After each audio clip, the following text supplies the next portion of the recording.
thick magazine, and he tapes it onto his left forearm. So, like, when the zombies come and they're scratching at his arm, like, they're not getting through because it's a pretty thick magazine. I'm like, that's intelligent stuff. Like, that's stuff, like, I would think of, or not me necessarily, but, like, a smart protagonist would think of. Yeah. And to get me invested in the character, I'm like, okay, you're not being a complete dumbass. Precisely, yeah. And I want to see you survive this movie.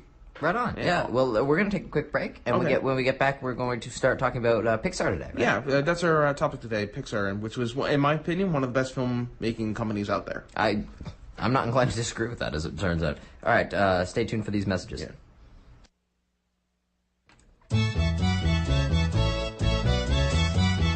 Tierra Nova Council 1452 of the Knights of Columbus holds bingo every Sunday and Wednesday nights at 8 p.m. sharp on St. Clair Avenue.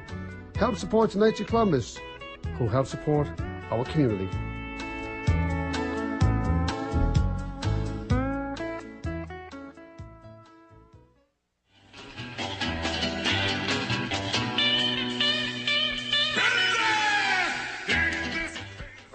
You're listening to 93.5 CHMR FM.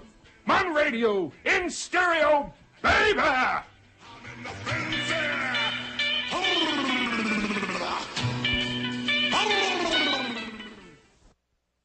Oh my god, and you're back.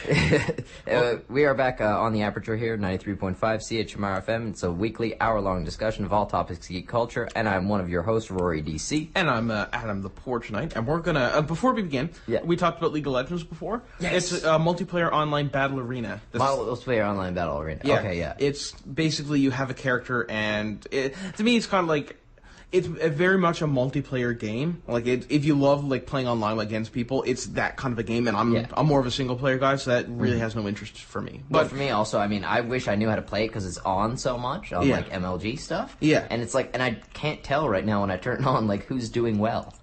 Like, because I don't know what doing well is. Yeah. The Rooster Teeth did Let's Play, and for the longest time, I'm like, who's winning? What are we doing? Well, exactly. This I don't know what's going on. I have no idea what's going on. It's like what Woody says about Call of Duty. Call of Duty, you turn it on, you know who's doing well, because it's obvious. Yeah, because it's the score. Because it's kills. It's the guy like who apparently can snipe through like an engine block and kill a guy. Exactly. But today's show's about Pixar, and I think this was your suggested topic and quite a good one.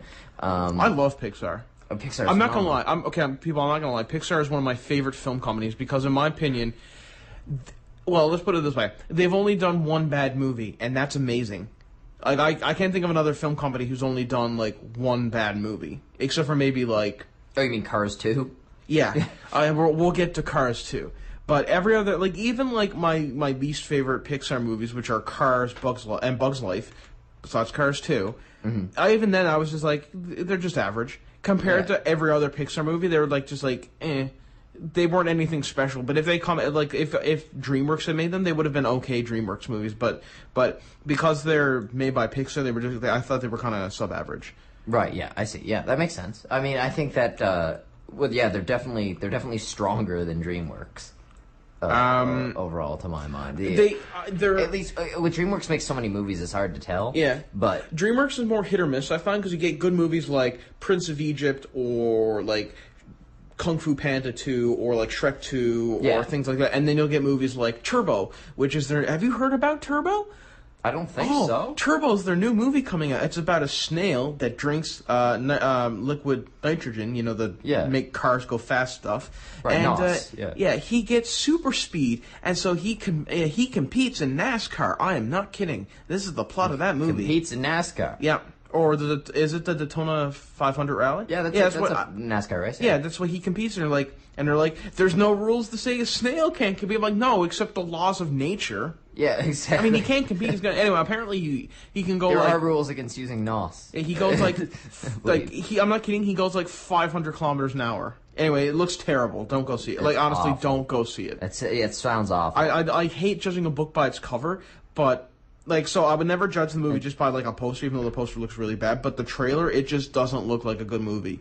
It sounds bad. It looks on par to be with, like, Shrek 3 or something like that. Or which one was Shrek 3? The bad one. Yeah.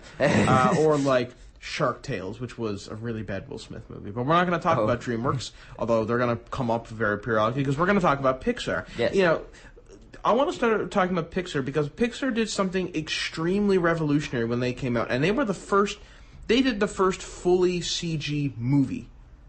Because I mean, Tron came out, but Tron's CGI was a little bit different because it had people just in a CG environment. Exactly. Like, and there have been we're not saying that CG hadn't been used in movies before, because Jurassic Park, Star Wars, Terminator 2, these had CG, but that was the first fully animated, computer animated kids movie at all, and certainly the first kids movie. Yeah, it was well animated. Little did they know the trend that they would start. Yeah, well, exactly. And Toy Story, actually, funny story. Do you know the reason why Toy Story is Toy Story? I'm assuming part of it was Joss Whedon. No, it's because when they were like, okay, Disney wants us to do a feature-length movie, because they'd done a bunch of shorts, and Disney was interested, so they're like, okay, we're gonna give you green light to do a movie, and they're like, okay. What are we gonna do? So they tried animating people, and anytime they animated people, because the technology because it was 1996 and the technology hadn't advanced enough, everyone looked wooden or plastic. So we're like, crap, what are we gonna do? Hang on, let's make a movie about toys, so it doesn't matter if they look wooden or plastic because they're wooden and plastic. Yeah. And so that's why toys were the first one made, and then Bugs were the second one, because Bugs also have like that kind of like shiny chitinous exoskeleton.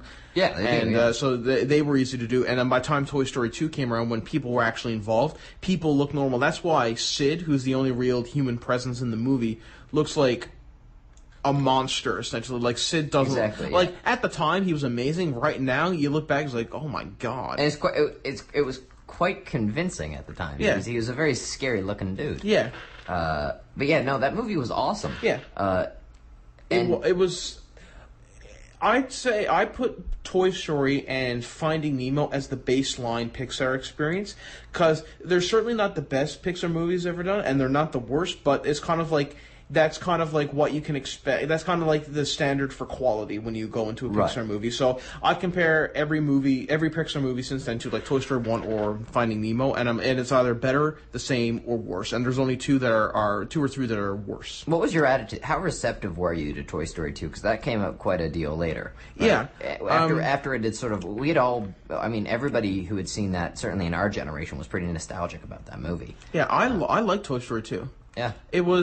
Pixar has always had this Pixar has some of the best writers for any movie company I can think of. Yeah. Excellent writing for every movie that comes out. It never feels like it's phoned in, and they never use there's a lot of jokes, but they never feel like, I don't know, with DreamWorks a lot of times they're funny jokes, but a lot of times they're kind of like just pop culture references. Exactly. And it kind of takes you out of it a bit, especially in like movies like How to Train Your Dragon or stuff like that, where it's just kind of like, okay, we get it, yes, pop culture references. Pixar is more timeless, I think. Yeah, Pixar is funny because it's funny. Like I'm only getting some of the jokes now when I'm going back and rewatching these movies, because there's a joke in Toy Story 1 where Mr. Potato Head gets like smashed to pieces, and he puts himself back together, and he comes over and he's tilted on his side, and his face is all rearranged, and he's like, "Hey Ham, guess what?